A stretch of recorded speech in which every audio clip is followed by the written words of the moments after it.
Alrighty guys, welcome back to another Opera Omnia video where we're going to be talking about Cyan, who's going to be receiving his LD weapon, his C90, and his rework when Theodore and Titus drop as the next pair of BT units. Now, with Cyan is a very solid DPS character that does provide some different things, which makes me appreciate how well they worked his kit. We're going to be talking about all of that in this video, but is he actually worth chasing on this Theodore banner for those who are considering passing up on pulling for Theodore's kit?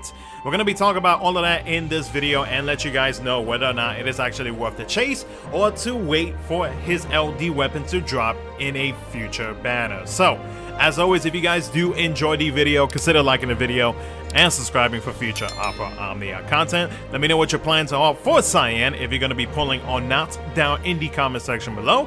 And with that being said, let's go ahead and jump right into it. So Cyan's rework to his skill 1 now increases Brave gain to 200% of his initial Brave when using Concentrate Fang. When using Bushido Fang, it now turns into an 8-hit melee Brave plus an HP attack 2 times. His skill 2, after you use Concentrate Dragon, turns into Bushido Dragon, now sets the target's Brave to 0, but it does exclude broken enemies, increases his Brave by the reduced amount, then becomes a 7-hit melee Brave plus an HP attack 3 times.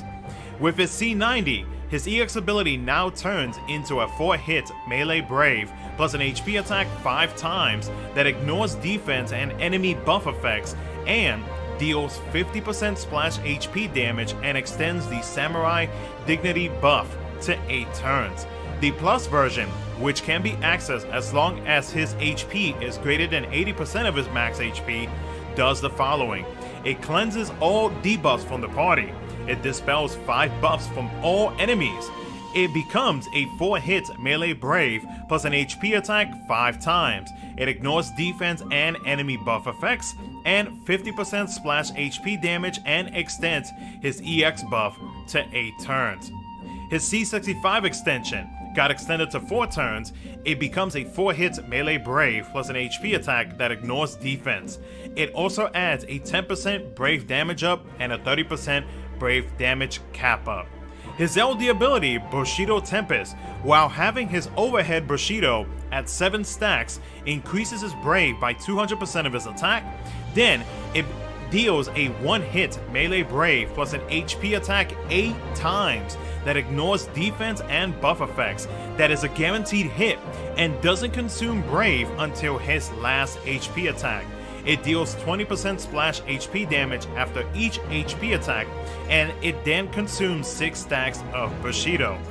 The Bushido overhead is granted at the start of the fight, and as long as you have the LD weapon or passive equipped. It dispels when Concentrate buff isn't active, so you gotta make sure that that remains active on Cyan to get access to his overhead and his Bushido Tempest.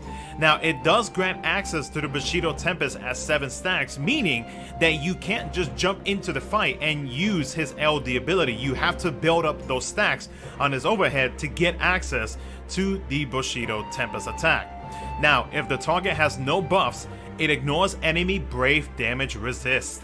It also provides Cyan with a 30% stolen max Brave overflow, a 20% Brave damage up, and a 20% HP damage up. He increases his stacks by 1 on his own turn. The stacks will remain at whatever stack it was if you do let the Concentrate buff expire. So is Cyan worth pulling for in the upcoming Theodore and Titus banner? Now, Cyan will be on the Theodore banner for those who are curious.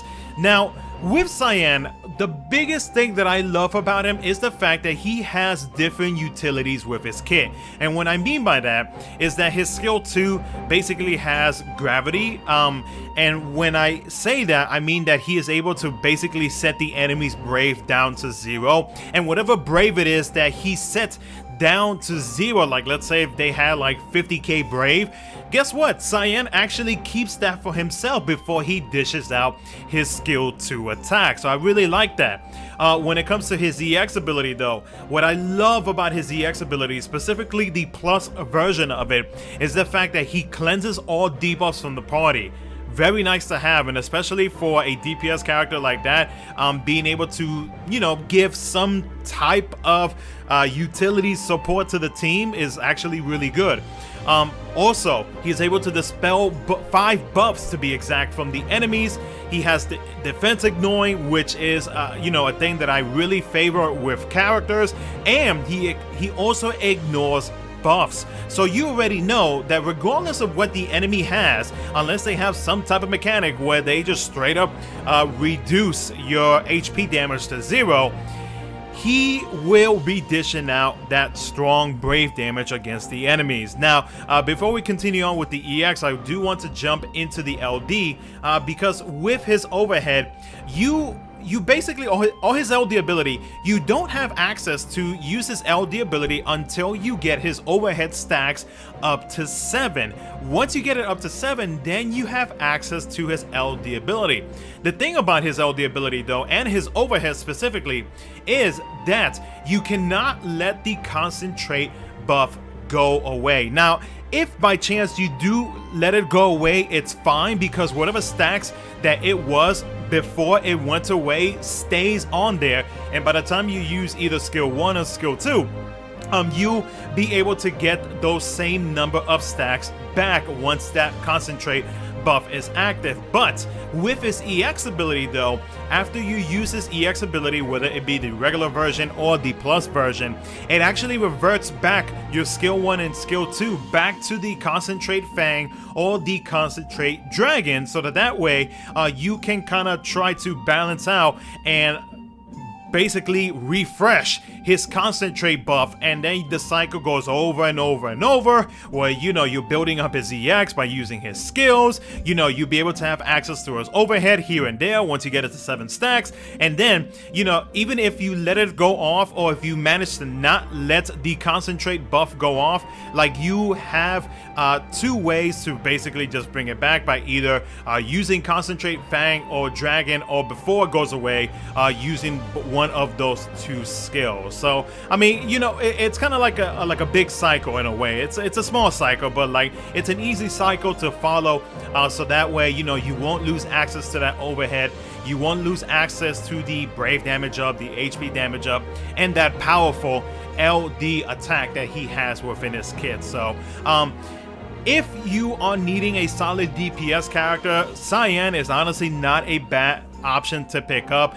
In the JP side, he did get FR boards, so you already know that his damage output is a little bit higher compared to what Global is about to receive. And the fact that a lot of JP players, especially while the force gauge is active, they do tend to actually use his LD call ability, which gives him that instant access to that overhead attack during while the FR gauge is active. So the damage output is like, it's crazy, it's insane.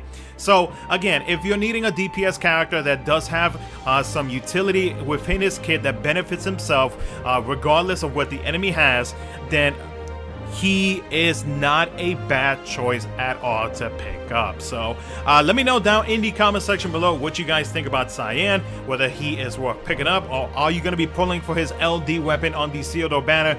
Do let me know down in the comment section below. And as always, if you guys do enjoy the video, consider liking the video and subscribing for future Opera Omnia content. Thank you so much for watching. I'll catch you guys in the next video.